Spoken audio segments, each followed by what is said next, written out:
Ah, entrou.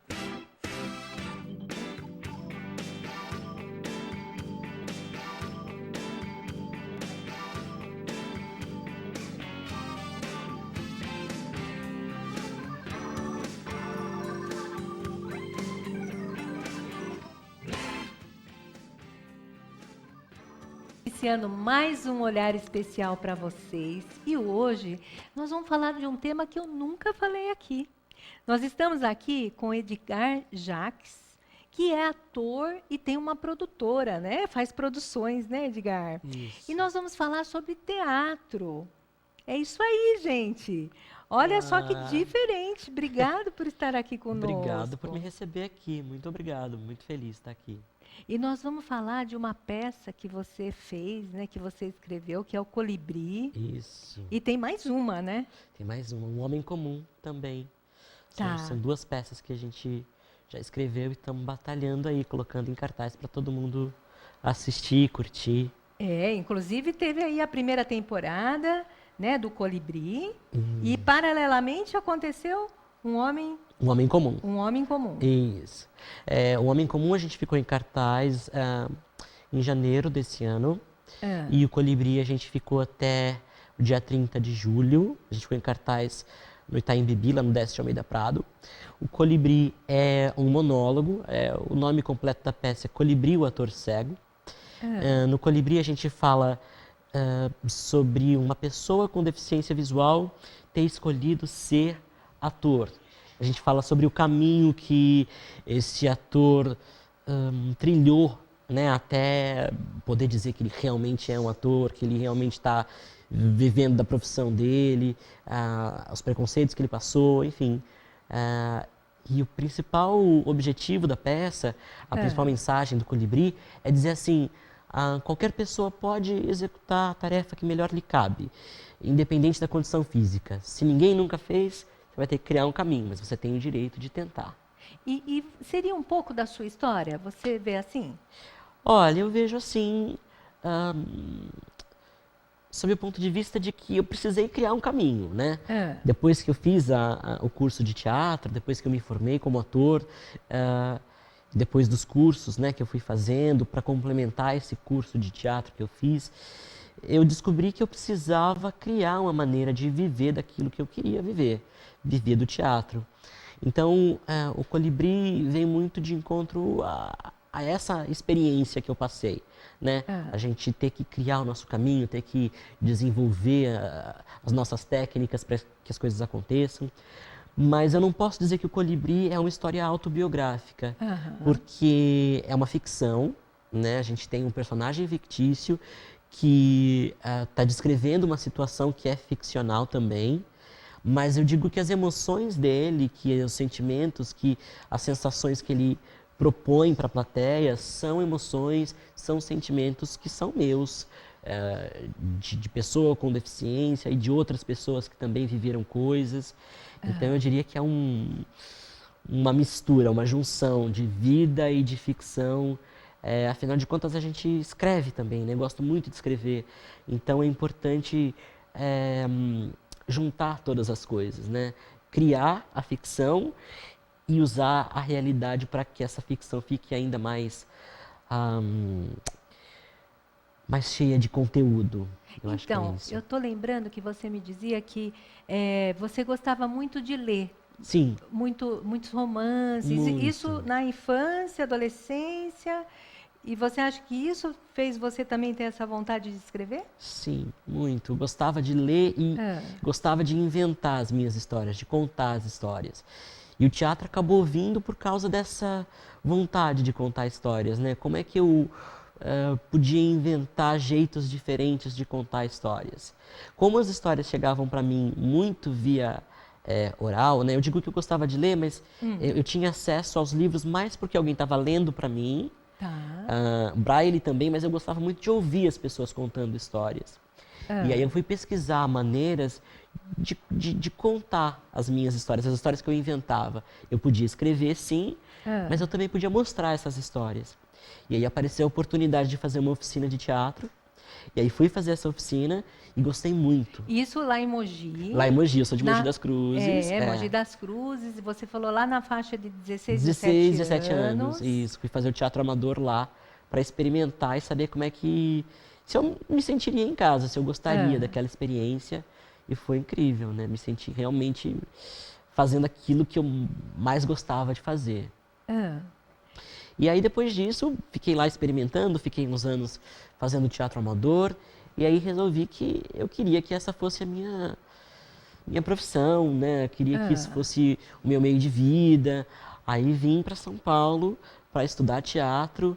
E é engraçado porque as coisas vão se combinando, né? Porque eu, né, deficiente visual desde os 3 anos de idade, tinha uma vida acomodada eu não diria, mas confortável e tal. E quando eu resolvi que eu queria fazer teatro, então eu tive que mudar a minha vida inteira, tive que me adaptar, tive que aprender a usar a bengala, porque a gente tem um processo de negação com a bengala, né? Toda pessoa com deficiência tem esse processo. Ah, porque eu vou sair com a bengala, todo mundo vai perceber, vai saber que eu sou cego e tal. Então a gente tem esse processo de rejeição. E o meu processo, ele acabou sendo vencido por causa do teatro, porque eu tive que usar a bengala de verdade, tive que aprender a usar para poder fazer aquilo que eu queria fazer. para você chegar até lá. Para eu poder chegar até lá, para eu poder Sei. fazer os cursos, para eu me desenvolver. E aí você ia sozinho? Ou Ia tinha sozinho. alguém que te Não. acompanhava? No começo, meu pai veio comigo umas vezes, ele me ajudou a fazer um pequeno treinamento, o caminho que eu tinha que fazer do metrô até a escola. Então a gente teve esse processo. E qual foi a escola que você veio? Fiz Macunaíma. Tá, Fiz Macunaíma, sede que fica na Barra Funda. sei. Fiz Macunaíma e aí me formei lá, depois eu fui fazer interpretação para televisão no Wolf Maia, que é lá na Frei Caneca. Quer dizer, você andou por diversos lugares em São Paulo. É, Você falou também dança, fez dança. fiz aulas de dança e aí era uma aula mais direcionada, porque aí eu entrei em contato com a Associação de Balé de Cegos, da Fernanda Bianchini, fiz aulas um tempo com ela, com os professores de lá, e foi uma experiência e tanto, assim, uma descoberta de uma postura outra, movimentos diferentes. Fiz aulas de sapateado lá também, que é uma arte dificílima, mas muito divertida. Nossa, É muito Tudo divertido. isso lá? Tudo isso lá. E sempre pensando que era complemento do teatro, sempre Tudo pensando... para transformar ainda mais esse dom que você descobriu que você tem. Eu não sei se eu posso dizer que tenha um dom. Eu digo que eu tenho vocação. Ah, tá. Porque, eu não sei, de repente o dom é uma coisa que você tem que esperar que venha, né? Dos céus, de repente. E a vocação é uma coisa que você desenvolve. Corre atrás. Você vai atrás, você vai saber se consegue ter essa rotina que não é tão fácil, não é tão tradicional. Você não fica trabalhando das 9 às 5 e acabou, você vai para casa, tá tudo bem. Você trabalha o tempo todo, né? Quando você está pensando em teatro, pensando em produzir qualquer coisa dentro da cultura, você trabalha o tempo inteiro. E são nos horários mais improváveis. Você trabalha final de semana, você trabalha de madrugada. Então você tem que saber se você vai estar disposto a isso tudo. E você também foi fazer canto, Fiz, piano, ainda estudei faz, piano. e eu fiquei sabendo que você canta muito bem. Não, imagina, eu vou experimentando as coisas. O piano eu estudei um tempo e aí eu acabei descobrindo que eu não tinha muita disciplina, porque o piano é uma coisa que exige muito tempo, exige uma disposição lá, 4 horas de estudo, e eu não tinha essa paciência para ficar lá. E aí fui estudar canto também, no canto eu me encontrei mais. Dentro da música acho que é onde eu me acho melhor, assim. E o canto, ele também tem essa coisa de contar história. Sempre que eu vou escolher um repertório, uma canção para cantar, me interessa muito o que aquele texto está dizendo. Né? Eu não canto qualquer música pelo ritmo, simplesmente. É importante que a canção conte alguma coisa também. Então, E na peça teve música? Tem, no Colibri eu entro cantando. Eu entro cantando, mas é uma proposta de... Porque o Colibri é assim, é um ator cego, que ele chegou no camarim dele. Então ele chegou da rua, ele tá lá com a bengala, com a bolsa, e ele vai organizar o figurino que ele trouxe de casa. Tá. E aí ele entra cantando para ele mesmo, né? Uma coisa bem descontraída, bem despretensiosa e tal. E aí ele vai arrumando o figurino e de repente ele se dá conta de que tem pessoas ali observando ele. É como se as pessoas tivessem entrado no camarim dele. Tá. E aí ele começa a contar, a conversar com essas pessoas que estão ali. A plateia vira o amigo dele, vira né, o interlocutor ali, vira aquele com quem ele vai dividir essas experiências. E a gente passa ali 40 minutos dividindo essas experiências com essa plateia. Então ele vai contar quando ele passou num teste para um musical, ele vai contar quando ele se sentiu menosprezado porque o produtor entrou no camarim e falou no celular como se ninguém tivesse ali, não percebeu que ele estava ali. Então ele conta várias situações que ele viveu ali. E ele se transforma em alguns personagens, ele imita uma senhorinha que é meio snob, assim, que meio que determina qual é a função do cego dentro da arte. Ela que fala assim para ele, você é cego, você percebe o mundo pelos sons, você vai estudar piano então. Que é mais ou menos o que a gente ouve, né? Você quer fazer arte? Já começou a estudar piano? É meio que uma regra, assim, você tem meio que um estereótipo, né? A pessoa que é cega, quer ser artista, vai ser pianista. Isso eu não sabia, nunca ouvi. Você tem muito isso. E eu acho que dentro da arte, você tem artistas como o Ray Charles e o Stevie Wonder, que são grandes artistas, que acabam reforçando um pouco esse estereótipo. Então, quando a gente fala, não, mas eu quero fazer teatro, aí vai, como assim, você quer fazer teatro? Não tem ator cego, e não tem mesmo. Se a gente parar para pensar agora, quem é o grande ator mundial cego? Quem é? Não tem. Não tem? Não tem. Tá. Você pode citar o Ray Charles, o Stevie Wonder, o Andrea Bocelli, que são musicistas. Tá. E dentro do teatro, você tem pessoas como eu, tentando, buscando, construindo a carreira, mas por que a gente não tem referência? Né? Qual é a razão para que essa referência não exista? Né?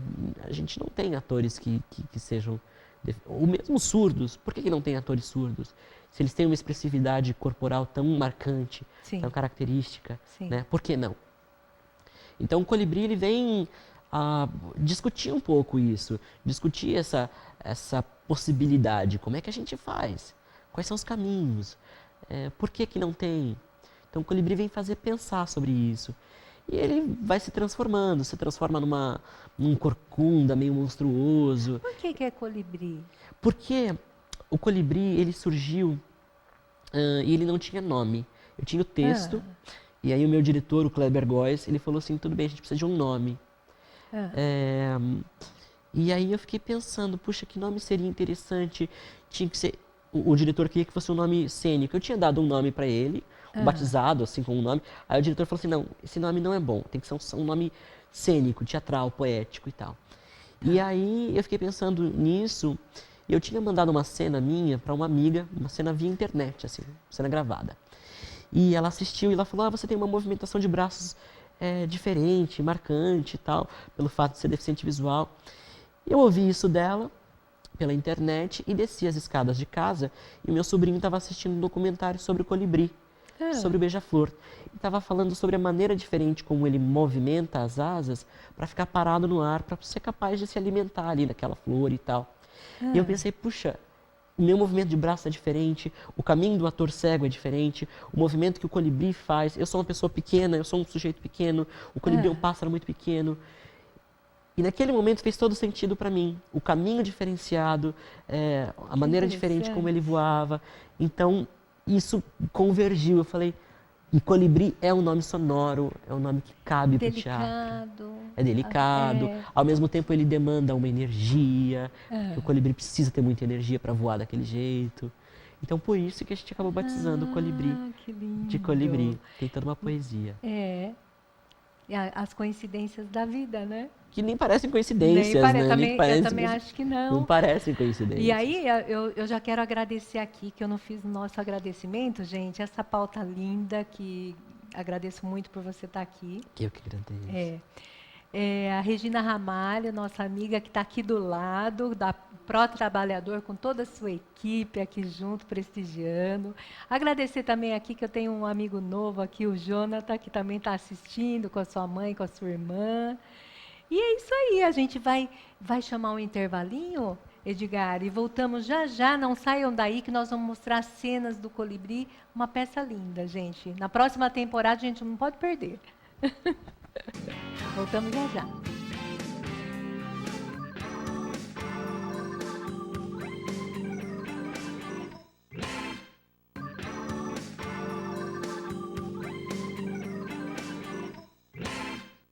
Bom, gente, nós estamos aqui hoje com um ator, o Edgar Jacques, que também é produtor, né? E nós estamos falando sobre teatro. Aproveitando, Edgar, eu queria que você já me passasse o seu contato, né, da produtora, né? Claro. Como é que as pessoas podem te localizar, falar com você? Pelo e-mail, edgardjaques@gmail.com. Jaques escreve-se com Jacques, ou pelo WhatsApp também, que é 11 98235 7659. 98235 7659. É isso aí. Então, nós estamos aqui falando da sua peça que você escreveu, que é um monólogo, né? Que é o Colibri. Isso. E eu acho que eu vou pedir já para entrar as imagens para você.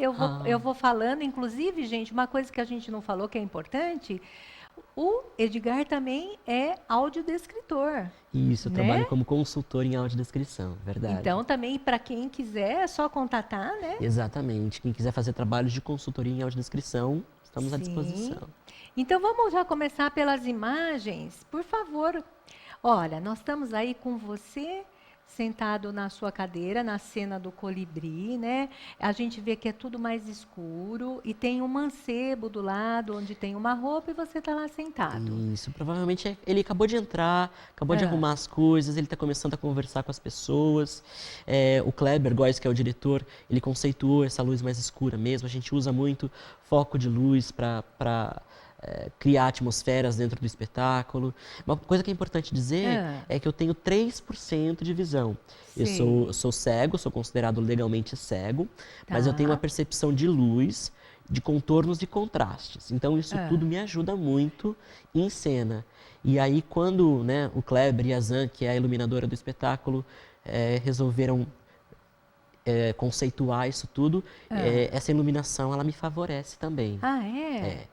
Ela vai me guiando, ela vai me ajudando muito. Tá. Inclusive também tem as fitas crepes que foram colocadas no chão, né? Que me servem de referência que você também. fica descalço. Fico de referência. Isso, exatamente. Sei. E aí eu vou me localizando no palco por essas fitas e pela luz. Uma coisa que o balé te ajudou muito para isso também, que você disse, a questão do palco. Isso, o balé, a gente acabou usando uma técnica do balé, na verdade não é nem... É uma técnica que vem com o balé há muito tempo, que é numerar a sala. A gente numera em 8 pontos. Sei. Então, quando a gente começou o processo, o Kleber, o diretor, ele usava isso como referência. Agora eu preciso que você vire para o canto 1, 2, 3, 6, enfim. Isso me ajudava muito a me situar na hora de organizar a cena, né? De organizar as marcas todas e tal. Importante dizer assim que tudo dentro do Colibri é pensando no teatro, tá? A gente está fazendo uma peça de teatro, não é uma experimentação cênica de um ator ou de um cego que está querendo ser ator, não. É uma peça de teatro. Então a luz, ela é artística, ela é cênica, ela me ajuda sim, mas ela não tem a única função ela tem a função de ser luz de teatro. É bem importante a gente sublinhar isso. É super profissional e não foi feito nada. Você é um ator cego. Exatamente. Só isso. Só isso, né? exatamente. Mas vamos voltar para essas imagens maravilhosas. Esse momento, você está, Edgar, no chão, a cadeira está vazia ao seu lado e você está no chão. É o momento em que ele acabou de discutir, ele tem uma discussão com a sociedade, assim, tal, e ele se joga no chão. É o momento mais dramático, assim, da cena. E essa discussão o que seria? É sobre a preparação que ele teve, né, o estudo todo que ele teve, o desenvolvimento técnico que ele teve. E ainda assim, isso tudo não serviu para acabar com os preconceitos, né? A gente tem sempre que lutar contra o preconceito. Então ele vai argumentar, ele corre para o fundo do palco e vai discutir com a sociedade, dizer que eu estudei, eu me preparei para fazer isso que eu estou fazendo. Você não pode me reduzir à única condição de cego. Então depois desse momento aí. Tá. E agora, você está puxando as suas bochechas. Isso aí, a gente começa a falar sobre as potencialidades dos outros sentidos. E a gente acabou estabelecendo esse símbolo como um símbolo do próprio teatro. A gente começa a falar do tato e tal, e aí eu puxo a pele do meu rosto, assim, e acaba aparecendo uma máscara da tragédia. Isso acabou ficando marcado dentro do... E foi meio que sem querer, assim, de repente. Inclusive foi a própria audiodescritora que percebeu isso. A gente fazia e ela... Foi a Lívia Mota, a Lívia por acaso? Mota, isso, Um a Lívia beijo, Mota. Lívia. Beijo pra ela. Sempre apoiando o Colibri, viajou bastante com a gente já. E ela que percebeu. Agora você está com uma mão na cadeira e aí você está chupando o dedo. Aí a gente está falando sobre o tato e o quanto o tato da língua é o melhor de todos e a gente não percebe. A pessoa com deficiência visual acaba usando muito o tato e às vezes o tato da língua. Eu conheço alguns cegos que identificam moedas com o tato da língua. Nossa. Coloca a moeda aqui, eu sei qual é esse. Sabe, você conhece a moeda. Tá. Então é isso, a gente está exemplificando. E aí, claro, Primeira tem um vez pouco que eu escuto isso. a gente tem, nessa cena a gente tem uma referência a libido também e tal. Tá. Agora, tem um balanço, né? Você está embaixo do balanço. Parece que você está conversando com ele. Esse é uma momento, luz bem interessante nesse momento em você. No balanço, linda. A E um gente chapéu chama... no balanço. Isso, a gente chama de o coração da peça, esse momento com o balanço. O balanço, ele representa o risco, a queda, isso. O quanto você pode se arriscar vivendo a sua vida, né? E existe um poema, uma poesia que eu escrevi, falando sobre a relação desse pequeno pássaro colibri com o teatro. Então, o balanço ele acaba ganhando várias personalidades. Ele é o teatro, ele é alguém com quem ele discute. Então, enquanto eu vou declamando esse poema, eu vou me relacionando com o balanço. Eu vou estreitando relações com o balanço. E nesse momento aí, é como a criança, né? Eu estou debaixo do balanço, como uma criança que está descobrindo as coisas, como uma criança que está descobrindo a vida, o risco, o coração, tudo isso. O chapéu em cima é o símbolo artístico, depois eu vou me divertir com ele, colocar o chapéu, tirar o chapéu. Então tem uma relação muito forte aí com esse chapéu também. Que lembra o Chaplin. Que lembra o Chaplin, exatamente, o maior ator que a gente já teve. Ai, lindo.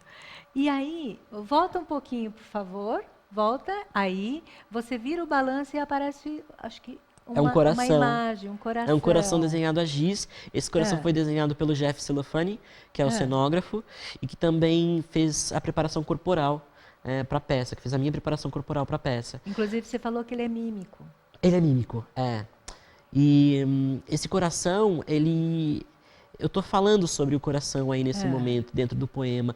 E é uma grande surpresa, assim, porque as pessoas não sabem o que tem ali embaixo, né, enquanto estão assistindo a peça. Na hora que eu levanto, aí tem esse desenho, que é um agrado, uma surpresa, uma revelação. Enfim, é uma revelação do coração do próprio colibri ali. E o que mais que você quis dizer com esse coração? Esse coração, ele é a vida, né? Ele é pulsante. Esse poema todo fala sobre essas idas e vindas. Esse poema, ele é todo... ele é uma montanha-russa emocional, né? Ele fala, eu quero, mas eu tenho medo. Eu vou, mas eu preciso voltar. Eu quero voar, mas eu quero ter onde pousar. Eu sou um pequeno pássaro. Eu sei do tamanho da minha pequenez, mas ao mesmo tempo eu preciso estar perto de você, teatro. Eu sei o quanto você é grande, mas eu preciso, eu quero, eu preciso, eu quero essa relação para mim. Então esse coração é isso, é essa pessoa se revelando, se declarando ali para esse... Isso que você falou agora faz parte da poesia que você fala no teatro? Faz. Ai, que lindo. Faz parte, sim. Lindo. Vamos para a próxima? Aí você está em cima da cadeira, né? Você está com um casaco. Um casaco, um casaco de couro, né? A gente sobe na cadeira porque existe um momento da peça que esse ator ele teve muito medo da condição dele.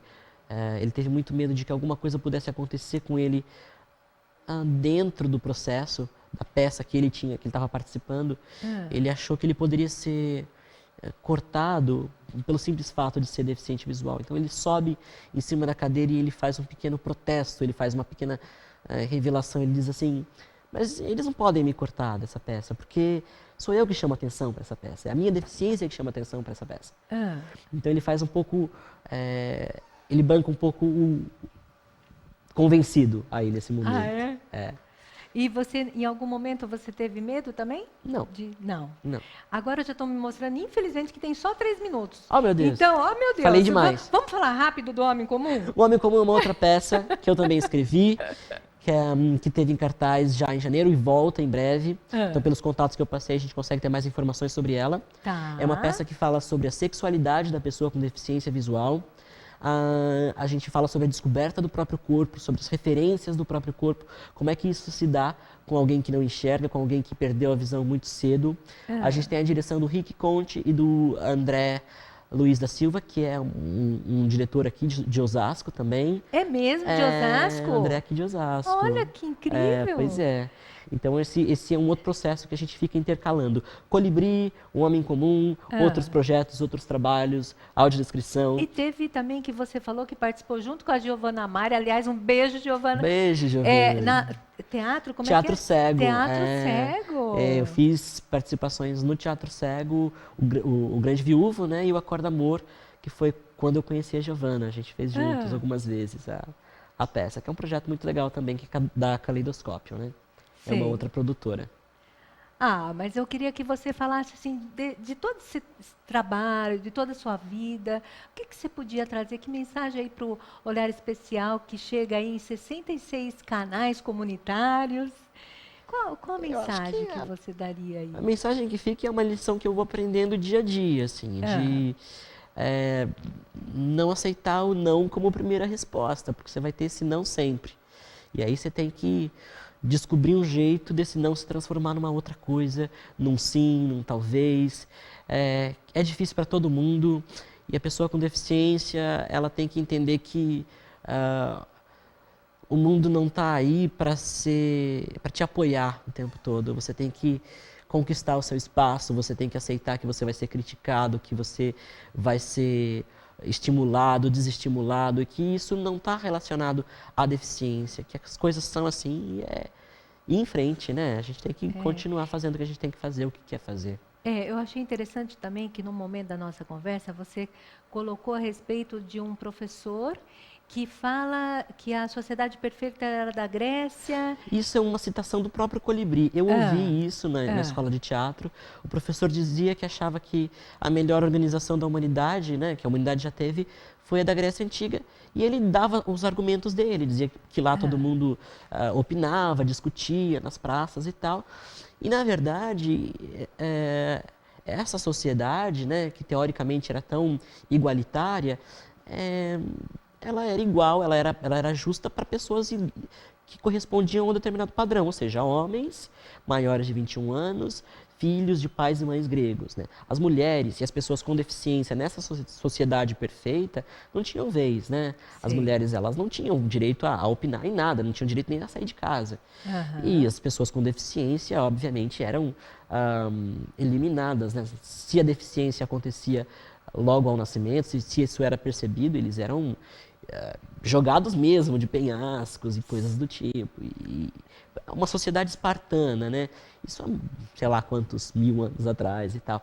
Então, às vezes a gente acaba sendo preconceituoso sem nem perceber, né? Sim. E uma coisa interessante da gente pensar agora é que o primeiro momento histórico da humanidade em que a pessoa com deficiência está tomando o seu espaço, está ocupando a sociedade, é o nosso momento. Isso nunca aconteceu, né? A gente vivia escondido. O Colibri diz que as pessoas com deficiência são os corcundas, né? Fazendo referência ao corcunda de Notre Dame, que de repente saiu da torre. Está todo mundo lá, todo mundo vendo que eles existem. Como é que a gente lida com essa nossa diferença que a gente negou durante não sei quantos 1000 anos? Entendi. E o nosso tempo aí acabou. Obrigado. Mas eu já fica aqui o convite, né, gente? Queremos que volte mais vezes. Quero voltar, compartilhar todo esse saber, todo esse amor pelo teatro com a gente, nos ensinar. Imagina, né? aprendi muito hoje. Obrigado. E um grande abraço a todos vocês que nos assistem. Tá? Um beijo grande no coração.